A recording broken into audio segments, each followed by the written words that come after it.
Bonjour à tous et bienvenue dans Plan de Vol, une série d'interviews d'entrepreneurs engagés produites par Nouvel Envol.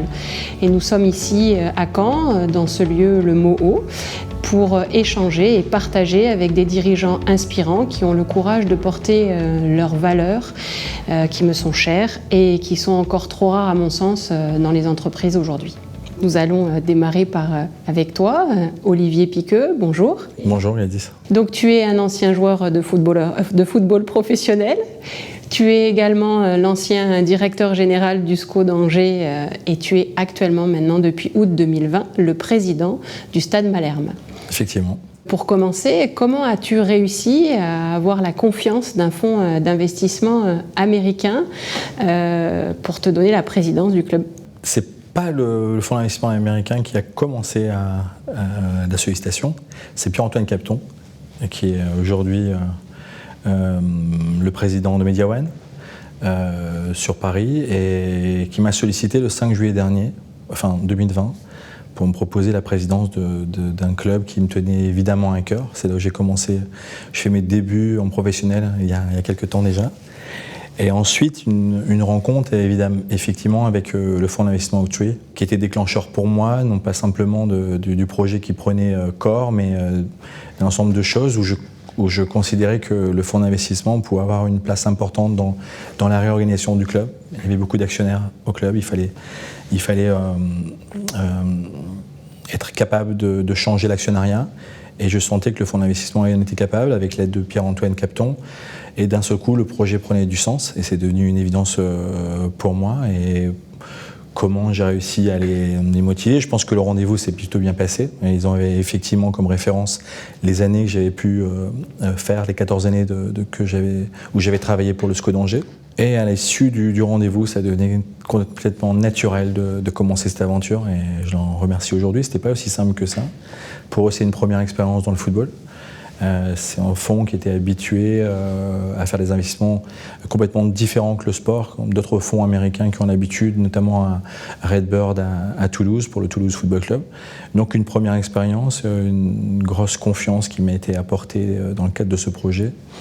Et aujourd'hui, une relation très forte à travers les événements que nous avons passés depuis un peu plus d'un an maintenant. Donc on le sait aussi, dans le monde du foot, la présidence d'un club, on donne beaucoup mais on ne gagne pas beaucoup en termes de pécunier. Donc quelle motivation, à part ta passion, finalement, le foot t'a fait accepter cette présidence ? Vous êtes en train de me dire, Gladys, que je gagne moins d'argent que quand j'étais joueur. C'est vrai. Je travaille plus, je pense aussi, mais voilà, c'est effectivement une passion et une suite logique de ma carrière. Après joueur, manager général et maintenant président, c'est une suite logique, je considère, dans l'évolution que j'avais besoin, de ma remise en question également, dans un nouveau projet, évidemment. Et voilà, j'espère gagner de l'argent aussi. C'est pas une association, hein, on est d'accord, c'est une entreprise. Bien sûr. Avec plus de centaines de salariés, des prestataires qui viennent lors des matchs, plus de 300 personnes qui sont présentes lors des matchs, donc une entreprise qu'il faut faire tourner et un fonds qui est là, et vous vous doutez bien, pas pour faire du bénévolat non plus, avec une envie évidemment bien sûr de s'installer durablement en Normandie, et de s'installer dans le cadre du projet, une expertise et une expérience dans le football, mais également une envie d'avoir des résultats financiers.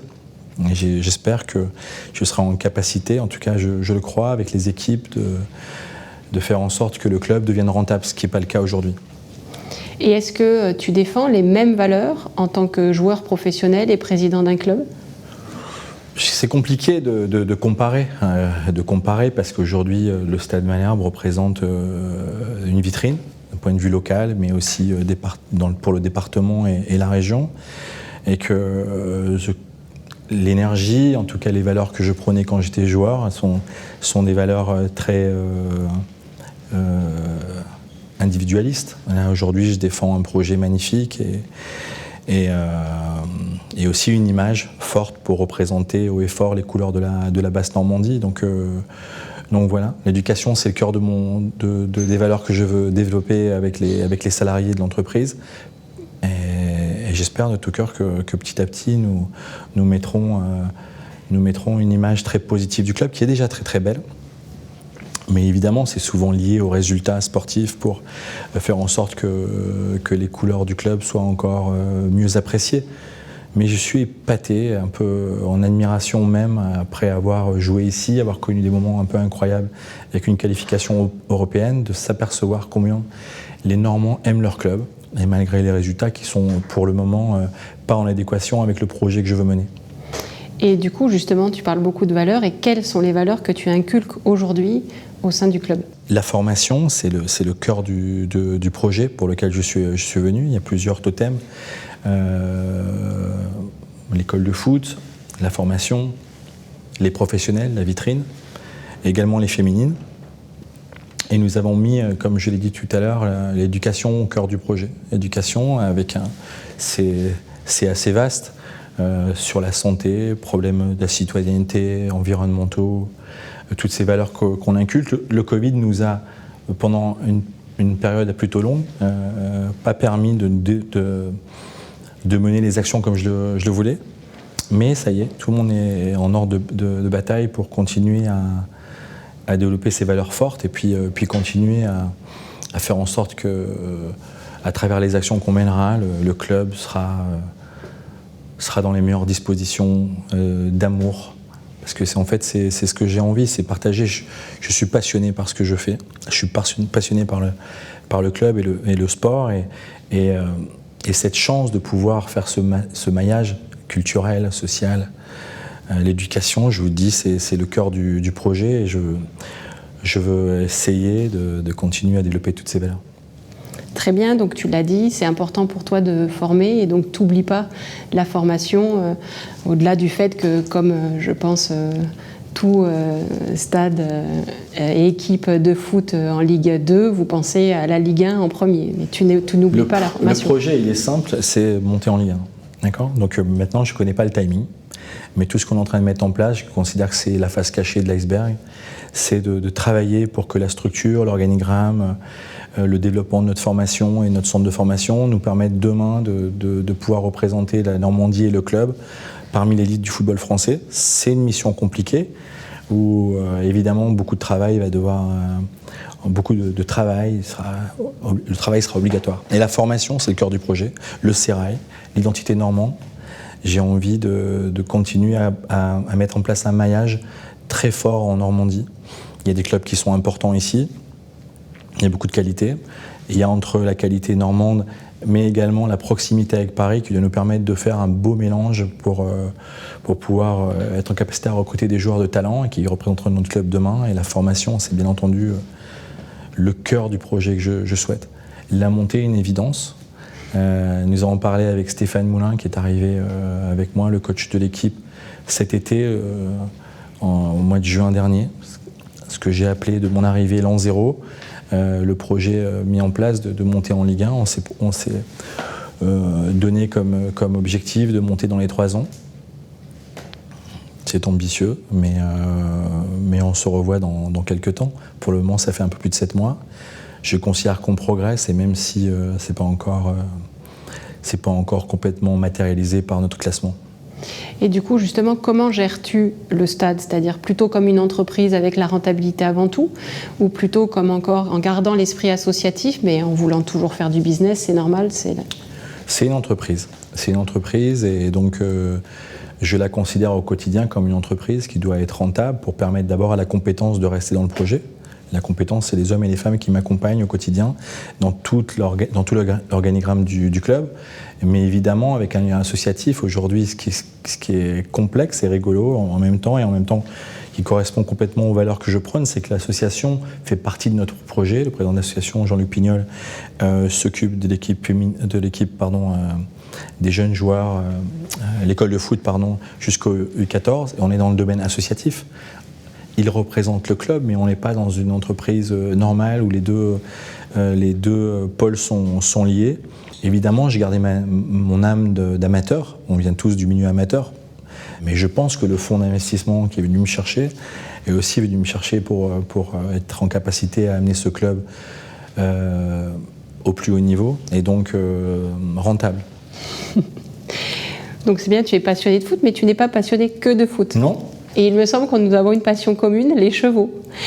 Tu as un projet aussi avec les chevaux. Est-ce que tu peux m'en dire plus ? Je pense que quand on est sportif de haut niveau, bien entendu, ou plutôt, sportif de haut niveau, on a évidemment plusieurs passions. Et là, elle fait partie aussi des passions que je peux avoir. Mais les chevaux, j'ai trouvé qu'il y avait une similitude. Beaucoup d'amis à moi sont dans ce domaine. Et revenir en Normandie, j'avais besoin d'un ancrage profond, la terre, pour pouvoir m'y sentir bien et être aussi apprécié dans le temps. C'est ce que j'avais fait quand je suis arrivé à Angers et j'avais envie de faire en arrivant ici. Et l'opportunité m'a été offerte plutôt de pouvoir investir dans un centre équestre. Et voilà, et ça s'est fait pour tout vous dire il y a quelques jours, donc c'est tout frais. C'est mon épouse qui sera en charge de s'occuper de cette mission parce que j'en ai quand même quelques-unes, mais en tout cas ça va me permettre de pouvoir aller me ressourcer auprès des chevaux et un moyen pour moi de me régénérer évidemment et fortement même.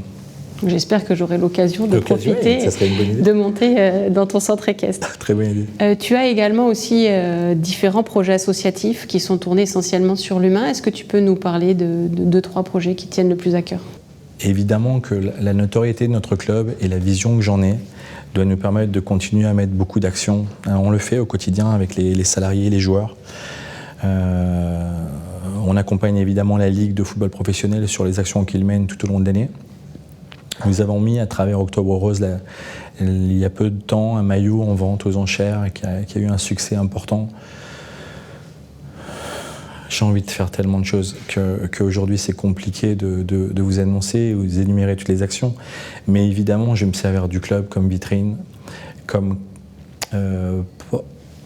je n'ai pas envie de dire porte-étendard, mais d'un moyen d'expression et de mise en avant de toutes les personnes qu'on ne voit pas forcément, qui mènent des actions au quotidien. Et je pense en ce moment, là, en me parlant comme ça aux étudiants, en fait, souvent, je me pose la question de comment c'est cette sortie de Covid pour eux.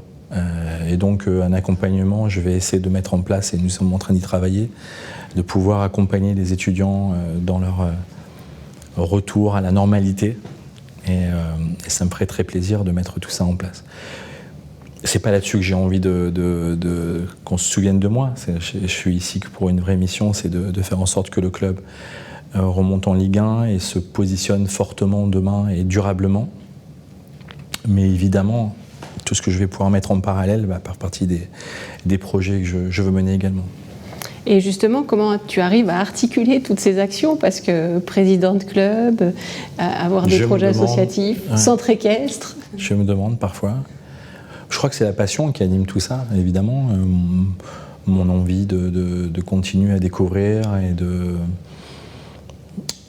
Depuis que je suis arrivé ici en Normandie, et je le disais en préambule, je rencontre beaucoup de talents, beaucoup de personnes qui ont un talent incroyable. C'est une région fantastique que j'ai quittée, mais pour revenir avec un enthousiasme profond. Et je m'aperçois qu'il y a le moyen pour moi de m'exprimer à travers toutes ces rencontres. Donc je trouve à travers toutes les journées que je passe depuis mon arrivée, depuis plus d'un an maintenant, comme quelque chose de normal, une normalité de m'épanouir à travers les rencontres que je fais. Donc je ne ressens pas de fatigue particulière, mais beaucoup de bonheur. Mais écoute, je te remercie, Olivier, d'avoir partagé ce moment avec moi, de nous avoir un petit peu expliqué la gestion d'un club sportif, avec des belles valeurs, et puis aussi des actions sociales, en fait. Donc merci à toi. Merci, vraiment, et je te souhaite le meilleur dans ta mission, et je trouve que c'est top l'énergie que tu émets avec tes équipes. Félicitations. Merci Olivier. Merci à tous d'avoir regardé cette vidéo et je vous encourage à la partager afin d'inspirer d'autres entrepreneurs ou des futurs entrepreneurs à avoir eux aussi des projets inspirants à partager et à les développer. Et je vous dis à bientôt pour un nouveau plan de vol.